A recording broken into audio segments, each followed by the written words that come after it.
Jesus curou o cego naquela cidade usando um método nada comum e convencional. Para muitos, Jesus deveria usar o método mais convencional, o método mais comum. Mas por que Jesus, então, curou aquele cego em 2 etapas? E eu separei 10 lições sobre o cego de Betsaida. Leia a passagem que está escrita lá em Marcos, capítulo 8, versículo de número 22 em diante, e confira aqui a aplicação pessoal para a sua vida. Então, já que aqui o objetivo é não perder tempo e ir direto ao assunto, ao que interessa, nós vamos mergulhar nessa palavra. Primeira lição: tem ambientes que te impedem de receber a bênção.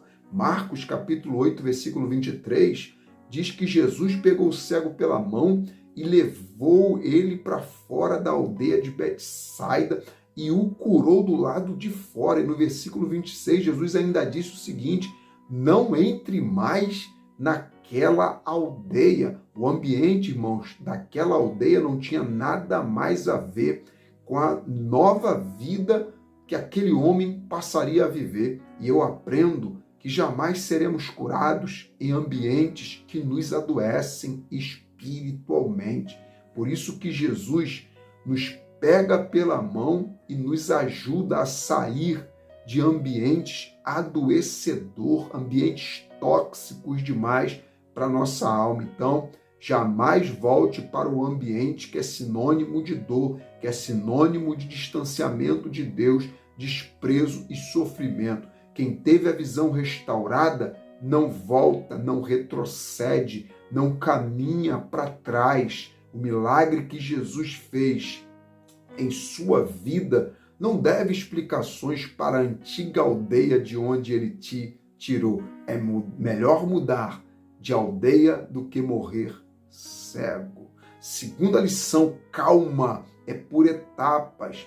Jesus não cura aquele homem de imediato, justamente para ensinar para os discípulos que a fé e compreensão que os discípulos tinham acerca de Jesus e o ministério dele seria como a cura daquele homem, uma fé em etapas, uma fé progressiva, uma fé que ia crescendo conforme eles andassem com Jesus. Conosco também não é diferente. Estamos na mesma situação dos discípulos, irmãos, compreendendo cada vez mais a obra de Deus em nossas vidas, a salvação da nossa alma. Assim como aquele cego não enxergou de primeira, nós também não compreendemos de primeira todos os mistérios e o plano de Deus para a nossa vida. Mas a cada dia que passamos na presença de Jesus, observando a palavra para fazer a vontade dele, mais nítida vai ficando a nossa visão em relação ao plano de Deus para a nossa vida. A verdade espiritual nem sempre é compreendida claramente na primeira visão. Se você chegou até aqui e ainda não se inscreveu no canal, não perca essa oportunidade de receber uma palavra edificadora todos os dias. Terceira lição: pessoas não são árvores. Irmãos, no versículo 24, aquele homem diz as seguintes palavras: vejo os homens como árvores. Essa visão, irmão, indicou que o milagre ainda não estava completo. A visão daquele homem ainda estava míope. Sabe por quê? Ver pessoas como árvores indicava a ausência de uma cura total e completa. Por isso que Jesus não parou enquanto o cego não viu pessoas como pessoas e não como árvores. Ver pessoas como árvores é ver pessoas como objetos, como coisas. E isso é uma tendência do secularismo, do mundanismo, do culturalismo da nossa época, dos nossos dias. Isso mostra, irmãos, que o inimigo cegou o entendimento para que as pessoas não vejam o valor do próximo e quão valor elas têm para Deus. Então, nossa comunhão com o próximo está, irmãos, atrelada a nossa comunhão com Deus. Se temos comunhão com Deus, vamos reconhecer o valor das pessoas. Quem não ama a Deus não consegue sentir a dor de ninguém. Estão coisificando as pessoas, mas quem tem Deus vê as pessoas como Jesus vê e não como árvores. Quarta lição: o milagre com tom de exclusividade. Irmãos, de todos os 35 milagres que Jesus realizou, somente esse milagre foi em 2 momentos, em 2 fases, em 2 etapas. Não que Jesus não fosse capaz de realizar instantaneamente o milagre, mas sim porque Jesus queria dar um tom de exclusividade àquele milagre. Eu aprendo que não é que está demorando, não é isso. Jesus quer fazer algo único na nossa vida. Creia que você verá coisas do céu acontecendo em sua vida que ninguém viu ou ninguém imaginou que isso seria possível acontecer. Continue tão somente no lugar certo, continue no centro da vontade de Deus e comemore, agradeça e engrandeça a Deus por cada etapa até a conclusão do milagre de Deus na sua vida. Quinta lição: o cuspe é a metodologia diferente do céu. Irmãos, o versículo 23 diz que Jesus cuspiu nos olhos daquele homem. E em João 9, também diz que Jesus cospe no chão e do chão faz um lodo com a saliva e aplica nos olhos daquele cego. Jesus, irmãos, eu aprendo que Jesus tem seus métodos, seus segredos. A metodologia do céu, ela não falha, nem tudo precisa ser explicado por que Jesus fez aquilo. Deus quer que entendamos que os métodos, por mais estranhos que sejam, eles funcionam, porque Ele é soberano sobre todas as coisas. Deus tem um método, talvez estranho, improvável, mas mesmo assim Ele quer nos ver crendo que dali sairá o nosso milagre. Deus tem várias formas de trabalhar. Para muitos é saliva, mas para quem tem fé é colírio do céu. Sexta lição: visão é algo que pode ser recuperada. Creia, podemos recuperar a visão. A boa notícia é que ainda que a visão tenha sido perdida, é possível recuperá-la. O cego de Betsaida tinha esperança ao encontrar com Jesus acerca de uma restauração da sua visão. Talvez algum acidente de percurso embaraçou a sua visão, mas creia que nada está perdido. Assim como Jesus segurou na mão daquele homem como um guia fiel, Ele segura nas suas mãos nessa hora para te tirar de dentro dessa cidade que te ocasionou, atrapalhou a sua visão. Sétima lição: 2 etapas para vencer o imediatismo. Deus não trabalha no tempo corrido de Marta, Deus trabalha no tempo de fé de Maria. A modernidade, irmãos, está tendenciando a nos deixar imediatista. Mas Deus quer nos ver esperando pela fé. Assim que o povo, irmão, foi tirado do Egito, certamente pensavam que logo chegariam à terra prometida pelo caminho mais curto. O povo achava que tudo seria conquistado imediatamente, com rapidez. Por isso que eles murmuravam. Esse imediatismo fez com que eles reclamassem no deserto contra Deus.